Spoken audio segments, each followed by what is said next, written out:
Welcome back, everyone. Sheepdog Smokey here, and this one is completely expected after the revelations of even the redacted Mueller report. I called many weeks ago that as we were hearing more and more that it would be a complete nothing burger, that we would hear calls and cries that Mueller is a Russian stooge. Mueller's been corrupted. The report is not valid. Barr is biased, and any number of other things. The only thing I've not actually heard yet is Mueller is working for Putin. I'm honestly waiting to see a tweet that says, Robert Mueller, Putin has your paycheck, or something along those lines. But this one is completely expected. It's been the buzzword of Democrats for over 2 years now. Alexandria Ocasio Cortez takes no pleasure in signing on to Rashida Tlaib's, and you misspelled Tlaib, impeachment resolution, but it's her duty. Of course, you'll remember Rashida Tlaib, again, misspelled, it's Tlaib, not Tlaib, as the newly elected congresswoman who shouted at a party, "We're going to impeach the mother effer." So we can assure you she does take pleasure in introducing an impeachment resolution against President Trump, who was shown after a 2 year, $25 million investigation to have not colluded with Russia during the 2016 election. Her sister in Congress, Representative Alexandria Ocasio Cortez, says she takes no pleasure in impeachment proceedings, but the duty just fell into her lap on the release of the Mueller report. Mueller's report is clear in pointing to Congress's responsibility in investigating obstruction of justice by the president. It is our job, as outlined in Article 1, Section 2, Clause 5 of the Constitution. As such, I'll be signing on to Rashida Tlaib's impeachment resolution. We're going to, you can see here, this is just more and more tweets, but I want to show something before we continue. Here is Article 1, Section 2 of the Constitution. It says that they will be composed of members chosen every second year by the people of the several states. Electors in each state have the qualifications. No person shall be a representative who shall not have attained the age of 25. Representatives and direct taxes shall be apportioned among the several states, which may be included in this union. When vacancies in the House are in representation from any state, the executive authority thereof shall issue writs of election to fill vacancies. The House of Representatives shall choose their Speaker and other officers, and shall have the sole power of impeachment. Now, I am going to fall back into my role as a teacher here. Ms. Ocasio Cortez, you are wrong. It is not your job to prove obstruction. It is not your job to investigate. Sole power of impeachment means that the Senate cannot introduce articles of impeachment. The Senate will try said case if articles are introduced, but they must originate in the House. That is literally all it says. But like any good Democrat anywhere, we're going to just read into anything we want and twist it to say whatever we want. Mueller has stated there was no collusion. He cannot prove there was obstruction. Now, of course, like the good deep state operative he is, well, I can't prove it did happen, but I can't prove it didn't. If you can't prove it did, then there's the end of the statement. You don't see a criminal court that ends with the jury says, well, the prosecutor didn't prove that he did murder that guy, but the defense didn't prove he didn't. You cannot prove a negative. If you thus cannot prove the positive, which is your charge, the negative is assumed. We live in a country where you are innocent until proven guilty. If you cannot prove guilty, the case is over. But again, like any good Democrat, Ocasio Cortez, Tlaib, Omar, Pelosi, and the rest of them have taken it to be their position that unless you can prove a negative, the positive is proven, so you didn't prove you're innocent, so you must be guilty, so we're going to do this. Chuck Schumer said as much, almost verbatim, in the Kavanaugh hearings, where he said the burden of proof falls on the accused, which it does not. You are innocent until proven guilty. Therefore, the accuser must prove that it did happen. The absence of evidence means that you cannot prove it happened. You can't then say, well, just because we couldn't prove it doesn't mean it didn't happen, so we're going to assume it did. Although I expect no less from Ocasio Cortez, the 29-year-old who's never held a real job in her life and has a worthless degree from her liberal indoctrination organization she calls a college. And of course, she says, while I understand the political reality of the Senate plus election considerations upon reading this DOJ report, which explicitly names Congress in determining obstruction. No, because Mueller says, I'm not going to, does not explicitly name Congress. Even if he says, I would like Congress to look at this, that is Mueller as a man saying it. It is not the Constitution.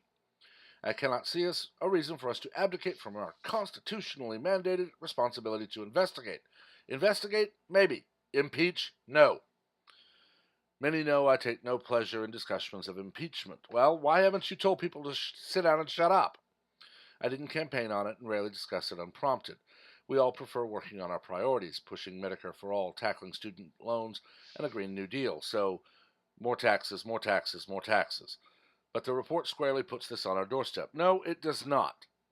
Robert Mueller was appointed special counsel, which is an office in the executive branch under the Department of Justice, which is headed by the Attorney General. Robert Mueller said, I cannot prove this happened, so I am presenting my findings to the Attorney General. Democrats love to bandy about advice and consent, and then cry and whine when every single Republican doesn't come to them begging them for permission to order lunch. Because, of course, it has to be with advice and consent. But they need no advice or consent. William Barr has stated, here is what the report says. Here is the report that I can release to you under current law. Democrats don't like it because it doesn't say Democrats win. So, of course, they're just going to keep digging. Shifty is going to keep leaking everything he can, and he's going to keep saying, it's in plain sight, it's in plain sight. Another Democrat tactic of, well, it should be obvious, so you just go find the evidence. It's not how it works, Shifty. You say it's in plain sight, so grab it from plain sight and present it as evidence. If you don't, then it's on you that you're an idiot. That's quite a heavy burden. Congress is going to have to determine what crime exactly was the subject of the president's obstruction of justice. How do you say they're guilty of obstructing something that proved them innocent? But let's not even pretend that this is a new or serious thing. Does Ocasio-Cortez even know how many impeachment resolutions have been introduced already? Representative Brad Sherman, and of course I want to say the same thing, who? Introduced his articles of impeachment at noon, the first day the Democrats took back control of the House. Literally happened. Noon, the day one of this House session, impeachment articles were introduced. Al Green has introduced them and has called people all but evil demons from the ninth circle of hell for not signing them. Many know I take no pleasure in discussions of impeachment. Yeah, right. That explains the split in the party between establishment Democrats like Pelosi and Hoyer, who think impeachment is a waste of time that could be spent on winning 2020, and young progressives who were elected on the promise of impeaching Trump. You can see here it's more Twitter. I'm not going to read them all. You have plenty of time to do so. But it seems that every time we get all of this, everything comes back to we have to impeach. We have to impeach. We have to impeach.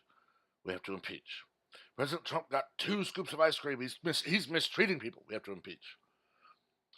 I would honestly like to hear someone from Congress address the fact that Christopher Steele now refuses to testify about his dossier, and he is quite literally a foreign intelligence agent. The very definition of foreign meddling in an election. But Democrats don't care about that because if Steele testifies, he would implicate Nellie Orr, who would implicate her husband, who would implicate this guy, then that guy, then this guy, then that guy, all the way up to the chain to Fusion GPS and Hillary Clinton herself. It would implicate FISA judges who did not verify that the information was vetted. It would implicate FBI agents, CIA agents, other members of Barack Obama's administration who hand-walked this thing directly to the person they knew they could dupe to get a warrant to wiretap Trump Tower. They're, of course, now claiming it was never done. There was no spying, there was no spying, there was no spying. Then why did you need a FISA warrant? Why did it need to be renewed multiple times? This is the one thing Democrats never think about. In one breath, they tell you the FISA warrant was good, it was good, it was good, and we needed it. But there was no spying. There was no spying. We're seeing the epitome of pay no attention to that man behind the curtain. But honestly, at this point, it's becoming tiresome. We have just a little over a year until the brunt of election season.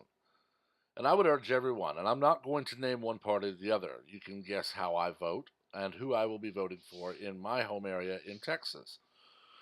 But instead of just re-voting for Nancy Pelosi, actually find someone who will do more than scream impeach and block and block and block and only allow a vote on what she likes while decrying the Republican-controlled Senate for doing the same thing. New Yorkers, look for someone who has more brains than a golf ball. Maybe run a golf ball because it would be a better representative than Ocasio-Cortez. Look for someone who is not a politician at their core, especially not a multi-decade politician such as Maxine Waters with close to 3 decades and 3 bills passed, or Pelosi or Schumer with 4 decades almost. Find someone new who actually will listen to their constituency and put them in the race. From there, the advice I give every time election season rolls around: use your damned brain. Don't just vote blue because you've always voted blue. Don't vote red because you've always voted red. I have voted for Democrats and Republicans, and I have purposefully abstained from voting because there was no good candidate, or in some cases there was only one, and I refused to have my name associated with them. Write in a candidate, but use your brain. Actually think for yourself. The Democrats don't want you to do that because when you start thinking for yourself, you'll realize Medicare for All is trillions upon trillions upon trillions of dollars. The Green New Deal is the same. Tackling student debt, otherwise known as giving away free money, is the same. At the core of every Democrat proposal is we're going to give away free stuff, and then we're going to pay for it with tax money because, of course, it can't really be free. And, of course, that tax money will come from you and I. But I've talked about this long enough. Make sure to let me know what you think. Keep the comments civil. We don't learn from argument, we learn from debate. Also, please like and share the video, and make sure to subscribe and turn on notifications so that you're kept abreast of all new content as it posts. Other than that, everyone have a wonderful day.